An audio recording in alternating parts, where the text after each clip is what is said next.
there is a report out about maybe interest in picking up a former All-Pro, Pro Bowl football player on the offensive side of the ball, and that is Nick Chubb. Well, I should probably be clear. I think the report was more of just, in today's world where they're just throwing out graphics and linking them to teams and trying to get clicks and conversation started, which it was successful with me. Heck, it's probably been a week since I've seen this, to be honest with you. I've seen Nick Chubb linked to every damn team. I've seen him linked to the Cowboys recently. Yep. But it did get me to thinking. We teams that want to run the football consistently, and whether it's regardless of what kind of a attack it is, they usually have got two guys that are contributing in some way.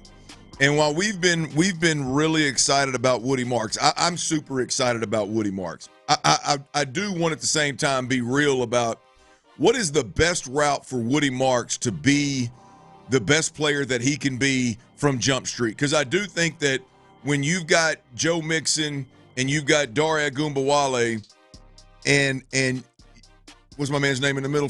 Mine just went blank. Mixon? No, the backup that from Florida. Damn, my mind went blank. Damian Pierce. Damian Pierce. And but when you got Joe Mixon, Damian Pierce, and Dare Ogunbowale, how did I remember Dare Ogunbowale and not Pierce? But anyway, those are your three guys. There's a clear path for Woody Marks to be a contributor in some capacity. But what is that capacity, and what's best for Woody Marks to be introduced slowly to the league? To be introduced slowly with this offense of, hey, man, the best way for Woody Marks, guys, is where I'm going with this. The best way for Woody Marks is if he is a third down back. In third down, you could also be in 2-minute. You could also be in any kind of up-tempo offense, any kind of passing situation offense. That is what he's done in college. Forming and it's when he's at his best.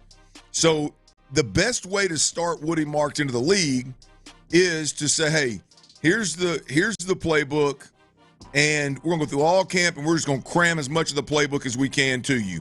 But come the season, it's gonna be a little bitty playbook, and there's gonna be about 10 pages in there that pertain to you. It's gonna be third down, it's gonna be 2-minute, it's gonna be no huddle, it's gonna be up tempo stuff. And if that's the case, then you got to have somebody that you compare with Joe Mixon so that you then can get the best Joe Mixon for 17 weeks, right? And I just think that there's a reality. Now, I don't know about money-wise, but there's a reality. There's a real need for the Texans to at another running, and I'm talking about another running back that can contribute in a big way.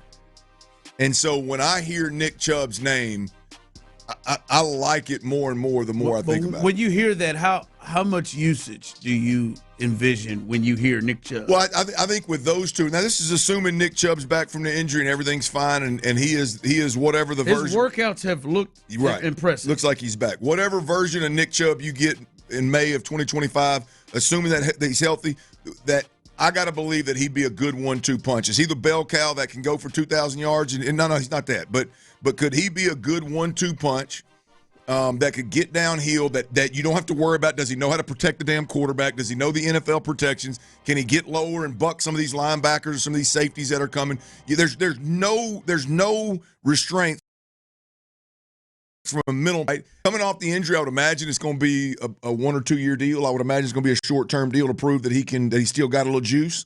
You got Joe Mixon for 1 more year for sure. Then there's an out between this year and next. And so, yeah, I would envision him being a good 1-2 punch out of the gate so that and barring injury, you're going to get the best version of Joe Mixon down the stretch. From jump, you're going to get a Joe Mixon that you can use in the pass game if need be. And so I think in a capacity of, hey, man, let's split some carries, let's split some of the load, and then let Woody Marks be your third down back. I would absolutely be in for that, man. And the longer play, longer in today's world with running backs, what is longer? 2 years? But the longer play is if you do end up getting a really good Nick Chubb, then you've got options with Joe, depending on what happens with Joe, right? If you don't get a good Nick Chubb, you've got, again, Joe under contract for 2 more years, including this season. So there's some flexibility there. There's some opportunity there for this offense to get better with somebody. And when I heard the Nick Chubb name, I thought, I could get behind that. Yeah, man. I just wonder if it's enough carries for him for them to deal. It doesn't seem like Nick's going to have obviously would have to be a complete change from last year, because last year it was. I mean, Mixon would there'd be 5 other carries outside of him. Well, Mixon's got to be. It's got to change. Mixon has. I like Mixon. I'm higher than most people on Mixon. Mixon is. I think we're at a spot where it's more beneficial if he's fresh, if he's healthy, if he's catching the ball in the backfield, if he's doing more things than just being bell cow and Mixon. I just don't think you're getting the best version of him.